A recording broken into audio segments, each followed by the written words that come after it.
Hey guys, my JK here. There's a ton to talk about. First, we'll talk about the big bridge, just really briefly, mainly to emphasize the fact that they're really bringing back the old events so that people who started the game more recently have a chance to go back and get some of these event exclusive items and equipment. So that's really cool. This has Gilgamesh on the big bridge. I'm gonna rerun it just for the Lapis, the first time clear rewards. I'm assuming that they have those. And I'll run it on my Setzer account as well. But for the most part, people who have already run it aren't going to be able to get the prizes, like the real big prizes again. Also, the story is going to continue on Thursday, which is always cool. You get more story, you get more Lapis and more quests to do. But then also we're getting an Esper. I don't know how to pronounce this. Lakshmi. Maybe it's supposed to be Lakshmi or something, but this seems like a dedicated healer Esper, which is really cool. I'm hoping that it's actually useful, not just for stats and passives. That would be a really welcome surprise. And then we're also getting, and some of this I'm going to cover separately from the wiki. We're also going to be getting exclusive equipment for the story characters, which is really cool. Rain, as you know, has some good abilities, but he has terrible stats. He definitely needs some help in that department. So he gets a exclusive sword here, which is a 90 attack sword, fire elemental, which is already pretty good. But it also gives him an extra HP and MP boost of 30%, which is really going to help his stats. And he's not going to be like a powerhouse attack damage dealer anyway. That's not really his role. His role is to be a support, so HP and MP is perfect. Rain's clothes, really nice gear here. Respectable defensive stats and Spirit 12, that's pretty good. Again, MP 10%, and it knows some status ailments. And this MP thing is really important for him because he has some good abilities, but it's very MP intensive, so he runs out really quickly. So far you have 40% MP combined with these two pieces of gear. Then we have Rain's Insignia, more HP to help his squishiness, and it gradually restores MP during the battle, so it's like an auto refresh. So if you equip all three of these things for Rain, a lot of his weaknesses are going to be covered up. So I'm sure he'll make it into some people's party compositions. Still not going to be like a top tier unit per se, but definitely going to be usable with this gear equipped. And then we have Laswell with his famous Purple Lightning Sword. 92 attack, which is also respectable, but look at this, 40% attack boost when it's equipped by Laswell. So that's going to make him a pretty good damage dealer. He was pretty underwhelming with his enhancements, or I'm sorry, his 6-star form, but if he has this sword, he's going to be pretty respectable. Just like Rain, he's going to be improved very much. And attack 10 here, also nullifies some status ailments here. Pretty much the same deal, except instead of instead of HP, which is like, good for a support character, Laswell, since he's a damage dealer, he gets attack 15%, which is really good, and also auto refresh, also very good. Fina, once I saw this, I knew her 6-star was coming. She has a nice bow here that gives her 40% MP, very important for pretty much a lot of different characters, but especially for like a healer. Yeah, who doesn't necessarily, the attack stats are kind of whatever, but the spirit is really high, 68, and 40% MP is like the two things that she really needs. Very good. And it's also going to trigger one of her passives, as you'll see in a little bit. Her clothes are really good too, 35 defense and 25 spirit, HP 10%. This would already be a pretty decent piece of armor. You could argue that Vestment of Mind would be better, but if you equip it on Fina, she also gets these, again, additional status ailment resistances, which is really good, and it looks really cool. And then for Fina, we have MP plus 15% instead of the HP or attack, so and also auto refresh. So for all three of these characters, you're really going to be bumping them up a tier. Not going to be like top tier, SS tier, whatever, but it's definitely going to make them all noticeably better. And of course, Awakened Warriors, we're going to have 6-star Fina, who we're going to review in just a little bit. And we're going to be getting Expeditions, which I'll also go into more detail. Basically, you send out characters that you're not really using, and they come back, and they have a chance of getting certain items. Really cool stuff. And look at this grand prize kind of thing. It boosts attack, defense, magic, and spirit by 40%. I mean, that is like ridiculous best in slot stuff. If you are able to get that, I don't know what it's going to take. I don't know if it's just like super luck that you need, but that is a game changer right there. So yeah, that's a really cool update as well. And we're going to be getting this also after the maintenance on Thursday. So let's hop on over and take a quick look at 6-star Fina. Okay, so I'm over on the Reddit because the wiki hasn't fully updated the page yet. But 6-star Fina is looking pretty good, I have to say. Anybody who missed out on Refia or still doesn't have like a really good healer that they can rely on, I think she can actually fit the bill for you. She's going to rival some of those top healers that we've had in the game, minus Tillith, I would say. So her Limit Burst, Heaven's Judgment, it's just the same deal, just a little bit stronger. It does damage, a light magic attack, and it's not really worthwhile because it's based on her magic stat, and her magic's not really going to be that high. The multiplyer's not that great either, so you can pretty much ignore her Limit Burst. So if you've been using the free Fina, the 5-star Fina for any amount of time, you know that she has like a lot of the basics covered. But at 6-star, she's also going to be getting a Kiraja. Before she had Kira and Kiraga. So finally she has that, you know, staple AoE heal, Kiraja. She also gets Raise and Isuna. So she's pretty much covering like all the basics now. This is pretty much on par with like what Y'shtola would have. The only difference is that she doesn't have an innate dual wield, dual cast.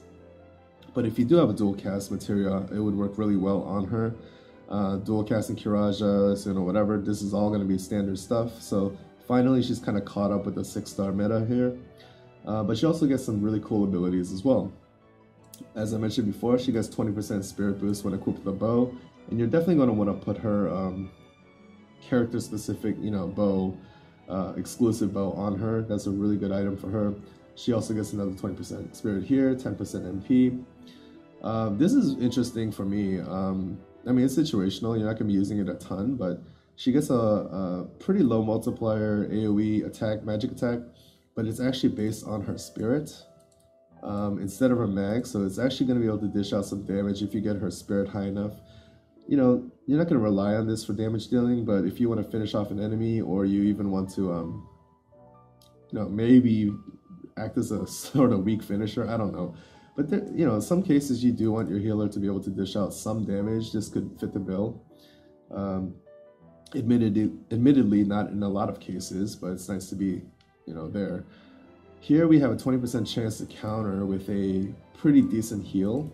I would say this is like a little bit weaker than, like, imagine a Kiraga on a single target, and this is like the AoE version of that as a counter. It's a little bit weaker, but it's almost on par with a AoE Kiraga type of thing, and a 20% chance to counter. I really like these on healers because pretty much if your healer's getting hit enough to counter, that's probably like your party eating some AoE attacks or something like that, something that your tank isn't really covering. And in those cases, you do want to have AoE healing on your party. And then, you know, if she follows this up with a double Kiraja or something on the next turn, you're going to have a pretty good chance of topping your party off. So I really like this. And also she has, I think this is very much like what Luca has. Maybe Tillith as well. I'm not sure about the exact numbers, but this is kind of like an AoE Kiraga. I think it's the exact same amount, actually. Yeah, so it's the amount that a Kiraga would do, except it's AoE. And it has AoE Cure Poison, Blind, Sleep, Silence, Paralyze, Confuse. It doesn't have Petrify here, but it basically gets rid of a lot of status ailments and heals at the same time. Of course, it's an ability, you don't get to dual cast this, but again, it's a very nice turn efficient ability, nice to use. Cool that she has this. So on top of this, the basics, I would say, she has a nice counter that she adds, and she has a nice AoE Cure / Isunaga. Makes her very, very good as a healer. And then there's a couple of enhancements that she has. You would not want to enhance Kiraga, that's pretty pointless. It's not even like her important healing spell. You might want to consider doing the MP reduction for Cheer if she's your main healer, but I probably wouldn't do it. I mean, it costs a tier 4, a Giant Crest tier, so I wouldn't do it. But this is definitely worth doing because it's so cheap. So basically you can get up to 50% spirit when equipped with a bow instead of 20%. And this costs like basically nothing. Tier 1, Tier 2 materials is nothing. 30,000 gil, nothing. And then you can enhance that also to have an LB fill rate of 100%. I would skip this because, again, her limit burst is not important at all. It's not very effective. But I would definitely get this one here, plus 50%. Very good stuff. She's going to have sky high spirit by the time you're done. And then there's also exclusive materia for her, 40% MP. Oh, no, these are based on the equipment that I already showed you guys. So, you know, if you equip all this stuff, you enhance this thing right here. I don't know what it's called in English, but, you know, 50% spirit when equipped with the bow. And she gets all these other things. She actually becomes a very good, capable healer. She's going to be right up there with the Refias and your Stolas of the world. A notch below Tillith, I would say, but a very respectable healer, so, you know, probably worth building up for a lot of people. Anyway, let's switch over to the first year anniversary announcements. There's a ton to cover. Okay, so much to cover here, guys. Expedition, as I mentioned before, you send out your inactive characters. They can come back and give you some materials. Here's a nice list. You can get Mega Crisp Magicites, Awakening materials, random like consumables. You can look through the list yourself, but there's a ton of interesting stuff here. I really like that you can get a random Giant Crisp because these are actually very hard to get. Pure Crisps are probably more rare, but you only need like 1 or 2 maybe at most. But Giant Crisps, you need a handful of them for all the important enhancements or awakenings. So you definitely want to get Giant Crisps whenever you can. You also get some weird ancient coins and advanced tokens. I don't know what these do, but they're probably going to be used to exchange for something else maybe. This is interesting here. Expansion voucher. You get a chance to get these vouchers that can expand any slot by 5 slots. So units, friends, whatever. Basically, this is like a free 100 lapis because, yeah, every time you expand a slot by 5, you would pay 100 normally. So this is really cool that we can get these for free. And then, as mentioned before, the adventurer materia. I didn't know that there were these like intermediate levels or whatever, but you know, even like a 30%, 20% one, these would be very useful. But of course, the grand prize 40%. This is like the big kahuna. So if you get that, that's gonna be crazy good. Seems like it's gonna be based off luck, maybe.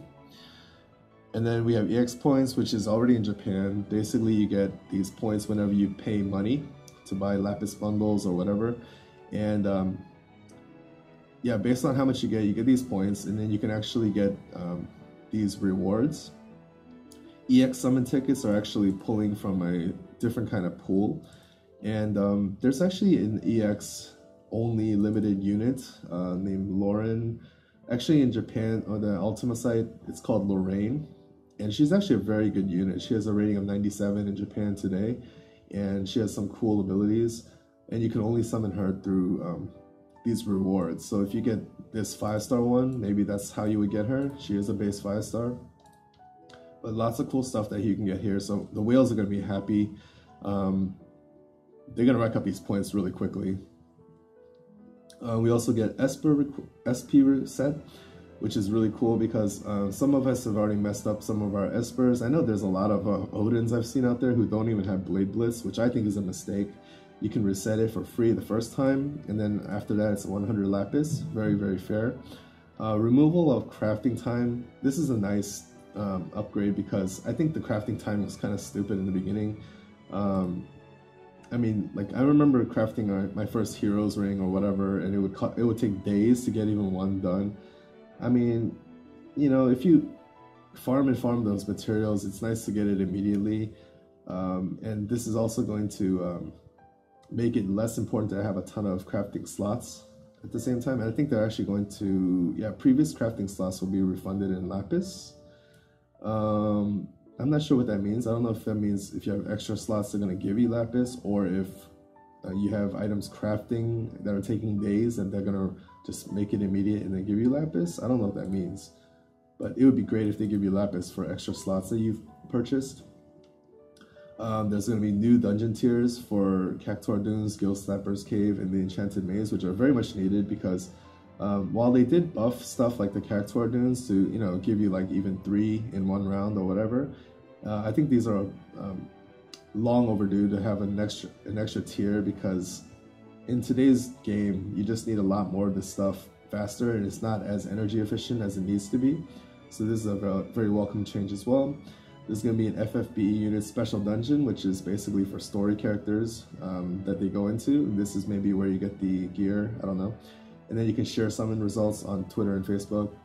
That's not a big deal for me, but maybe cool for others. And it's going to get the game out there to more people.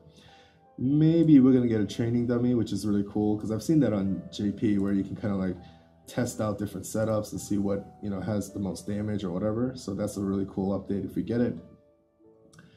Finally, the stuff that people are most excited about is the summon campaign. We're going to get a crap ton of free summons. I don't think we're getting a free 5-star, as some people might have thought. So here, they clear up the confusion here. We get a free 10+1 free summon, no featured units. This is really cool. We've had this before, but I'm always down for that. Here we have a 10+1 with the 5-star guaranteed, and this is not free.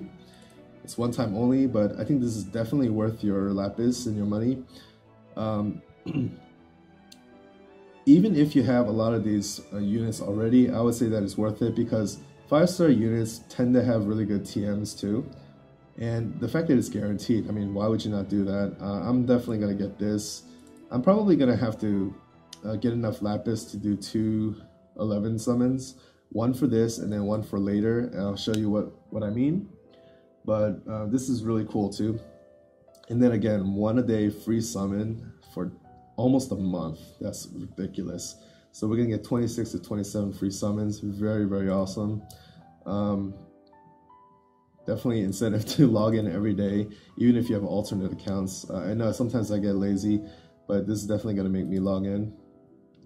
Okay, so then the first year anniversary campaign, Vault of Hidden Treasures, I think, what is this?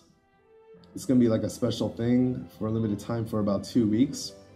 Special daily logins. Okay, we're gonna get more of those visions shards. I'm actually getting pretty close on this, and I'd be excited to try out this new character.